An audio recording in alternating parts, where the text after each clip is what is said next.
I'm Kory, the art archaeologist, and welcome to the Robyn McClendon Design Team July printable project.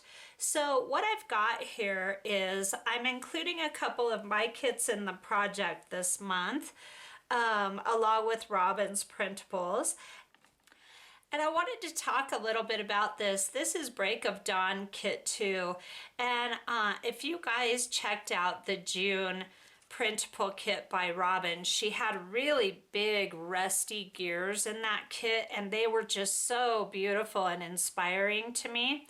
And so I decided to take some close-up shots of some of my eco dies, and this is how they came out. So this now is Break of Dawn Kit 2, and I printed up this sheet of this just to make some tiles with.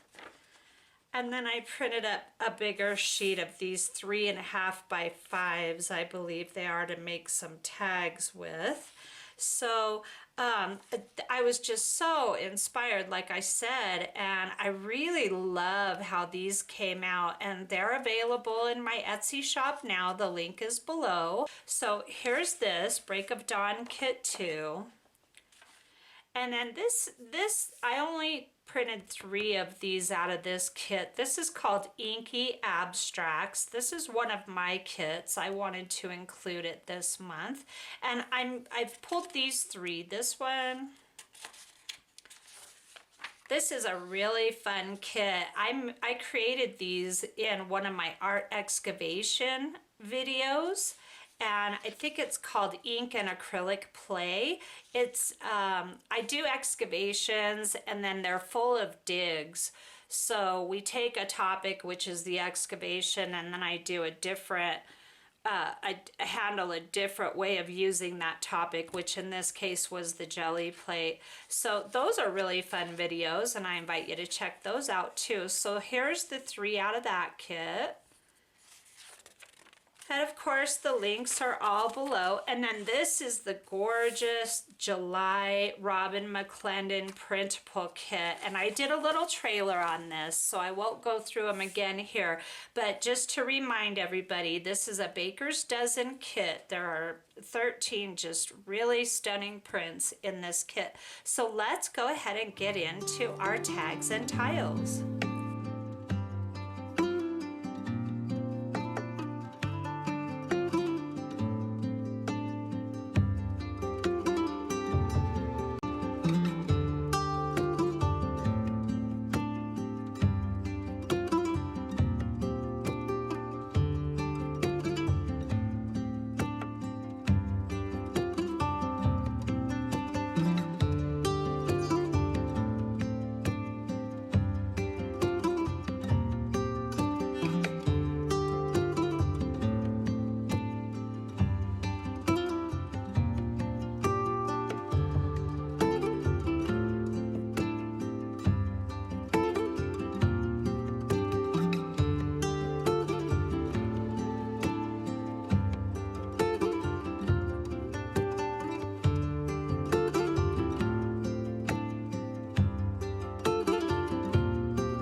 Okay, so here's where we're at so far. All the cheesecloth and all the paper is attached, and this little tile is attached. And then I just went ahead and got into my stash and got some pendants. These are dyed Jasper pendants.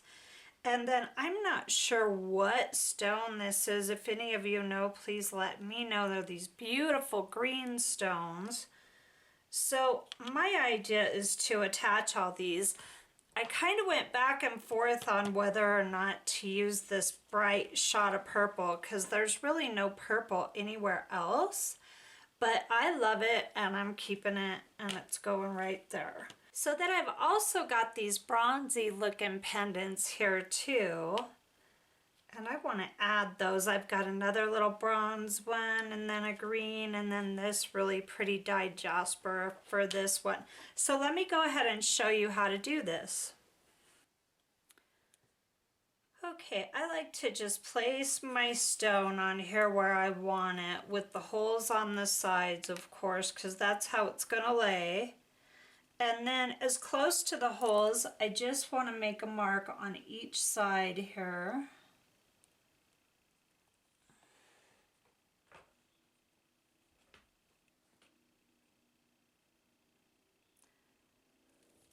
That way I know where to poke my hole. Now you can use your needle tool or a tapestry needle. So I went ahead and grabbed my needle tool, and I just want to gently, I really do want them parallel, so whichever hole I do first, I'll adapt the other one to it. To be careful not to destroy your piece in the process of this.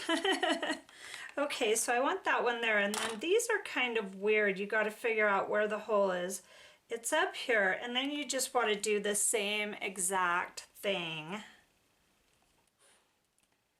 And then if it's a little off, I never worry. I just consider it as adding to the piece. You want to go ahead and poke the holes as you go down your piece though, because if you draw all your holes on, if it's dark like this, you really do, at least I do, run the risk of not being able to locate it. So I just go one at a time. I wanted to show you these real quick. I made these a few years back, and I made them for an art exhibit and decided to keep them. These are 2 pieces out of a 4-piece set. And I just put a C-clamp pipe holder on here that has alcohol ink, and then I did a bunch of wire work to hang this down. And then I went ahead and put these stones over here on this side. So that's the inspiration I'm going with for this.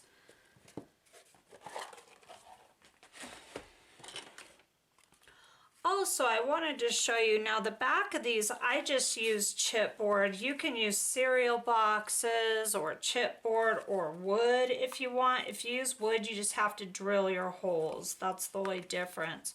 So, this was put on right here with artificial sinew, and it's holding up really nice. So you've got choices. You can use wire or you can go ahead and use sinew. I think I'll just go ahead and use that artificial sinew. Let me grab it. You can get this stuff here. It's a little pricey, but it's worth it. This stuff is virtually unbreakable. It's artificial sinew. You can get this at any leather working shop. Hobby Lobby carries a version of this in their leather working section, and I'm sure you could find it online. So this is what I want to use for this today. And I'm going to go ahead and give myself a big enough piece that I have plenty to work with. We'll just start off. This stuff's pretty stiff. It's stiff enough that you can usually just get it right through your bead pretty easily.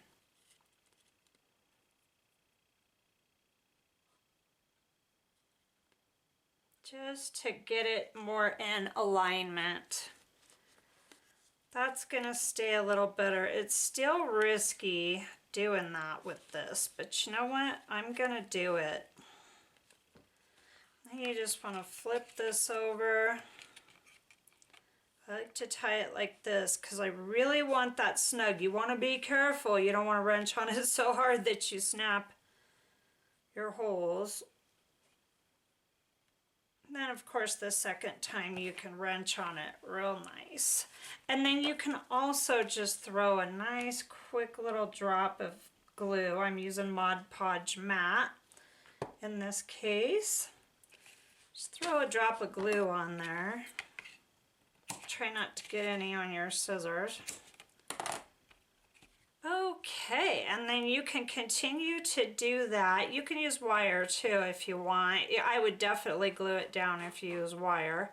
And then another thing you can do with this that I was just thinking is, and I should have done this before I wrenched this down. This is gonna be a little tricky. I'm just gonna push that under there and gently squeeze out a drop of glue, and then just kind of place that right where I want it. That way if this sinew comes a little loose, it won't matter because the stone will be glued on there, okay? On to the next. So you get the idea. You just want to give yourself enough sinew to work with. This is probably, I don't know, a foot. And I really do like this because it's waxed. And so it does work in most of the beads I use. I use mostly stone beads. You might want to twist both ends. I love stone. Okay, and then I did get a pen mark right there by that hole, but I don't care. I just don't let stuff like that get to me. I used to, I don't now. So proud of myself. See, now one thing though, now that before I congratulate myself too much, there you can see the holes, so it's better to kind of put them in a little bit. I do like that better to have them in. Now I'm not going to go around this stone. I'm just going to tie this one into place. I like to shake it up and do different stuff. Ooh, first though, let's do this. Let's run a little bead of glue along that back side of that real quick, just like that. And then when we pull this into place, it'll ooze. That's not what I wanted, but it's typical. Okay, same thing then. I'm just gonna really snug that up, and then I'm gonna wrench down really good on it this time. Now to hang this from your branch, you can use, I'm just gonna use my crocodile. You can use a bigger hole punch, you can use your needle tool. There's all kinds of options. I'll probably just use my crocodile. Mark it on the back and do it that way.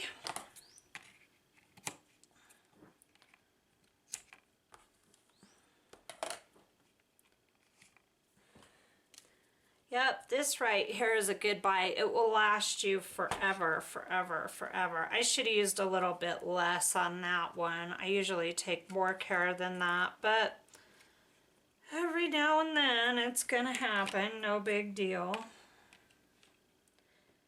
Actually, these ends that I just whacked are probably long enough.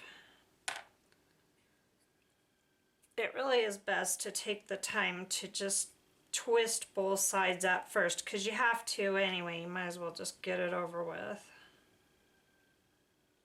Oh my gosh, my neighbor, I have a lot of roosters and goats and stuff in my neighborhood. And they are really fired up today, so could be a bear, could be a squirrel, Could be just about anything. That rooster's been going wild all morning though. So I'll go ahead and do the other two and then we'll move on to the next step.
general finished look of this piece, and I found some gold chain and I went ahead and put it, broke it down into 3-inch pieces. I would recommend, if you want to do chain and not have it be a total pain, make sure you get single links and make sure they fit through your eyelets. This is all I had of gold that would fit through my eyelets. So I have enough to do these links, all 3 of these, and then I'm going to have to figure out something else to attach the top to the stick because I just don't have enough. But I didn't want to let that stop me. So I left these 2 right here to do with you, and here's all I did. I just take the back side of this and I measured the first one of these squares out and then just kept using it as a template for all the rest of these. Just like that. And then I'm doing the big hole on my crocodile. I'm just centering that little mark. Just like so. I know you're far away, but I wanted you to be able to see the whole thing. Okay, and then all you want to do is, let me bring it. Then you can just pop your little eyelets right in there, and then flip it over, take your crocodile and squeeze those down. If you're not familiar with this tool, you can get it in the scrapbooking section at just about any store. And it's very, very handy. It does a larger hole punch, a smaller hole punch, and it's got an eyelet setter. Very handy tool. So there's that complete. Yep, that's the right way. And then I'm just simply taking these through, of course. Oops. This is a little tricky because you got to have it upright so it's easier to let gravity work for you. And then I've just got to take my pliers and do this, and I won't bore you with it. I'll go ahead and get all these chains done and be back. Okay, so I finally got all the chain on this piece here, and I love how this one came out too. It's really funny this month because I lost my tax lady. She semi-retired and moved away, so I had to find a new tax person, and that created a lot of stress in my life. I usually have my taxes done early, and for some reason this year I waited till the last minute, which I never do, but that created a real monkey on my back, and it just kind of tainted everything in my life, you know what I mean? So anyway, I finally got this project done, and I got this project done later than I normally like to as well, darn it. But I hope you guys liked that little photo gallery at the beginning of all this stuff. And then I wanted to go over a few things. One, I was gonna put this on the stick, and the reason I did it is because when you have a curved stick like this, then you have to adjust your whatever you're using. If you're using sinew or chain or whatever, you're gonna have to have different lengths of everything up here to make these lay correctly off of the stick, and it can be done.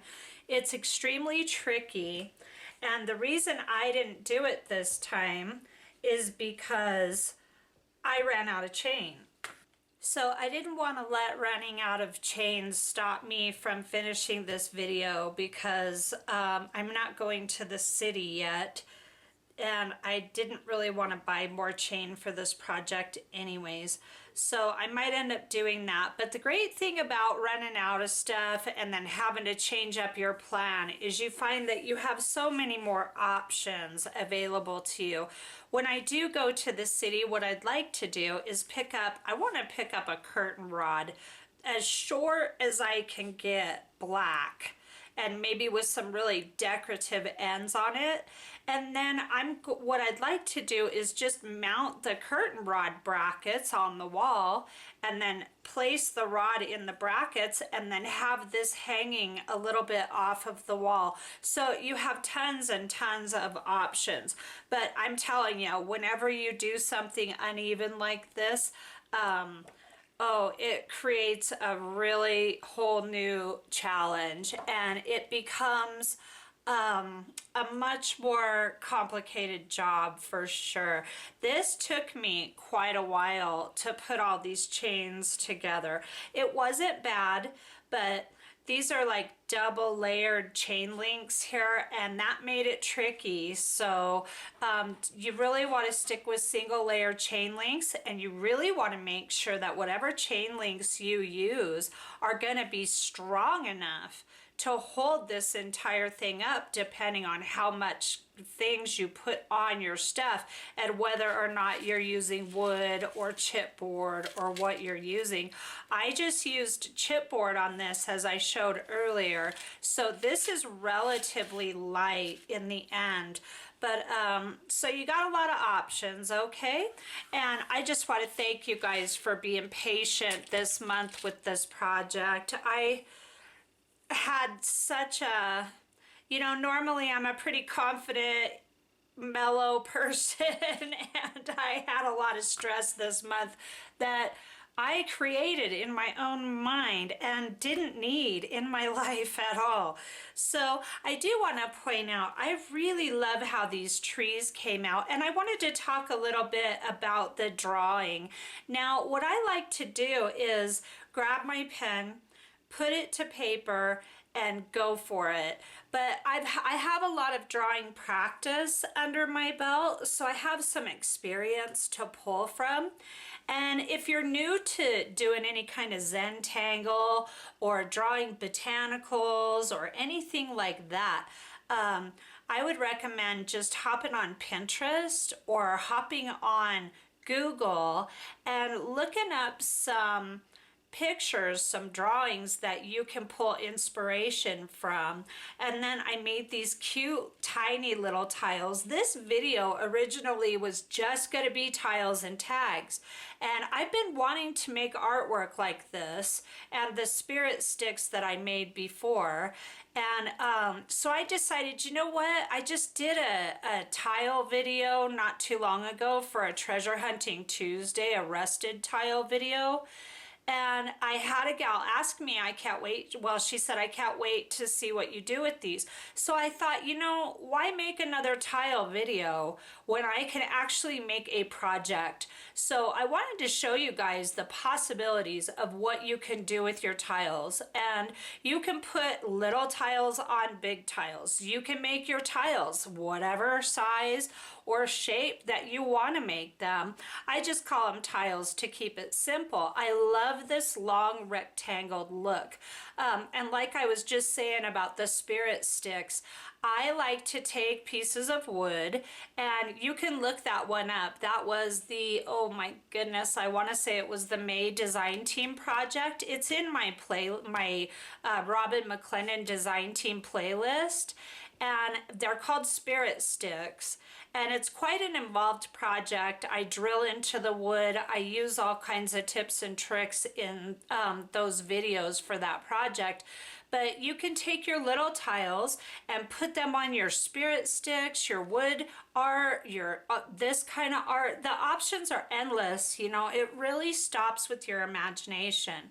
So, but I wanted to really do this to give you guys a really powerful ideas of how to make this work. Now, I sewed all these on with the artificial sinew like I showed you before, and then I glued them all, and I am really happy with doing both, because sometimes you want your stuff to dangle and sometimes you don't. And Mod Podge matte works for me every time with this kind of stuff. If I need a stronger glue, I turn to Weld Bond. I try to stay away from Fabri-Tac because it gives me a headache every time I use it. I'm just really sensitive to that kind of stuff. So I'm going to move this out of the way, and I want to show you a few other little ideas to help you along on your tile making adventure. All right, I wanted to talk briefly about tiles, but first I want to say I've been watching the videos this month of the design team projects for the Robyn McClendon July printable kit, and the gals are doing really amazing stuff. And if you I'm sure you guys have probably watched them all by now, but everybody's links are below, and if you haven't seen the projects yet, I really invite you to, because there's so many amazing ideas. And Robyn and Patti did a really cool thing this month with the jelly plate, and that's all I'm gonna say about it, because I don't want to give too much away. But really, just expand your artistic toolbox and go check those videos out too. So I wanted to give you some little tips and tricks on tiles. I like these. I bought these popsicle sticks at Hobby Lobby because I wanted longer tiles. So just long, thin tiles. And I haven't worked with these yet, but I absolutely will be. You know, summertime is really busy for me with the eco dyeing and all the other projects. This season is so short for us, and so we have a lot of outside stuff that we have to get done in the summer, but this kind of stuff comes in big time for me in wintertime projects. The nice thing about these popsicle sticks is I get these at, I think I just said, Hobby Lobby. You can whack the ends off with your scissors. This is so thin, and I would just use an old beat up pair of scissors, of course, and then you can just sand your edges to get rid of that sharp edge. But that's one way to get some really fun long rectangle tiles. And then you get this mixed bag, and I came to find out that you get these 3 different sizes. You get this long rectangle, this smaller rectangle, and this tiny rectangle size. And I just opened the package and separated them all out and then put them in this big Ziploc baggie. I get these in the wood section at Hobby Lobby as well. Both of these came from there. So those are some options for you. Now these square ones I got these on eBay. So you'll just have to punch in wood tiles and you get a few different options. Same thing with these rectangle tiles. I got these and these on eBay, okay?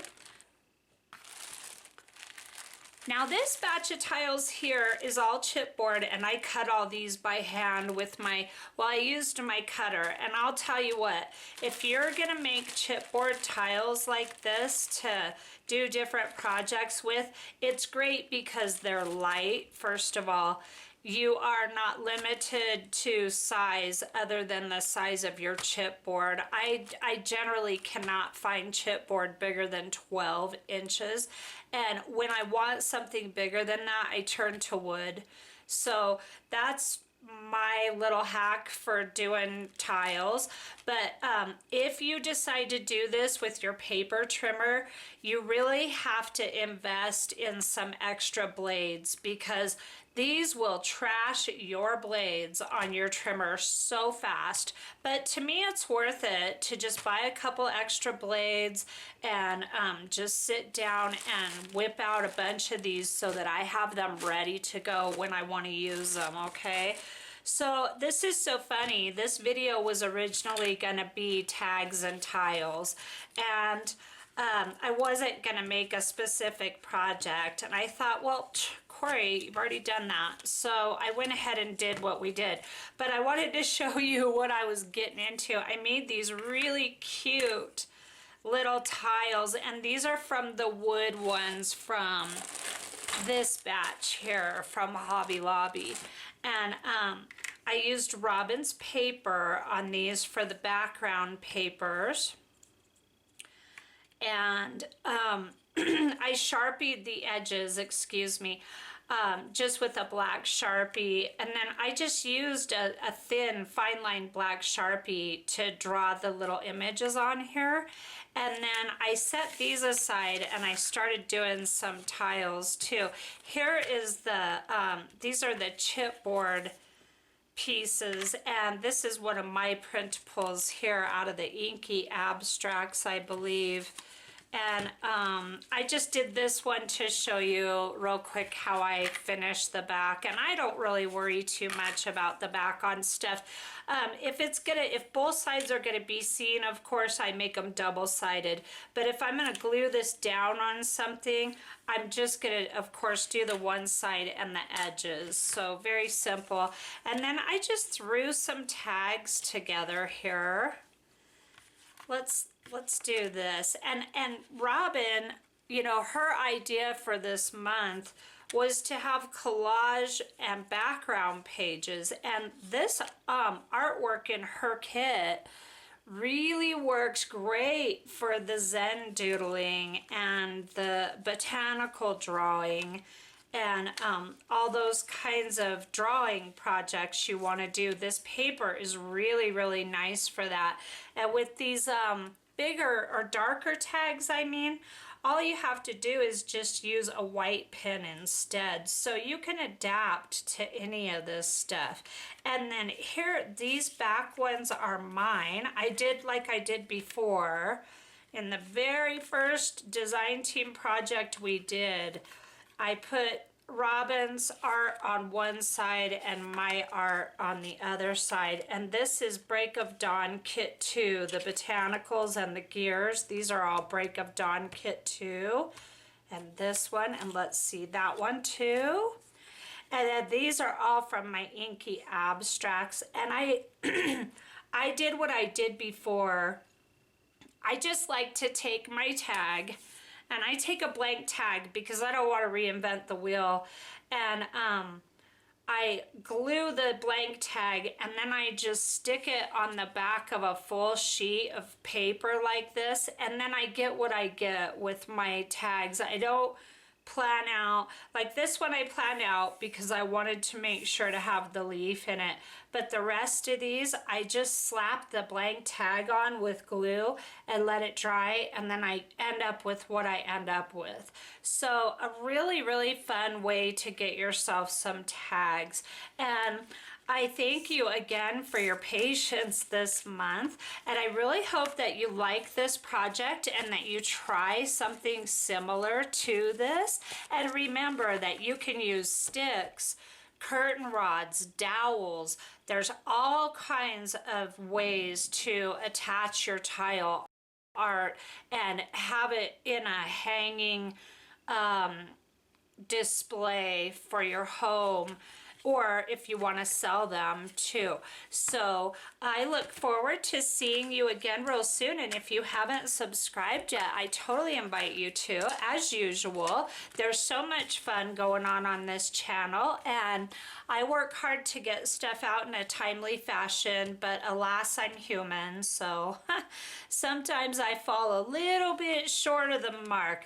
But I love to make these videos for you guys, and if you have any questions, please don't hesitate to put them in the comment section below, and I will see you next time. Have a great day. Okay, so here's where we're at now. Blah,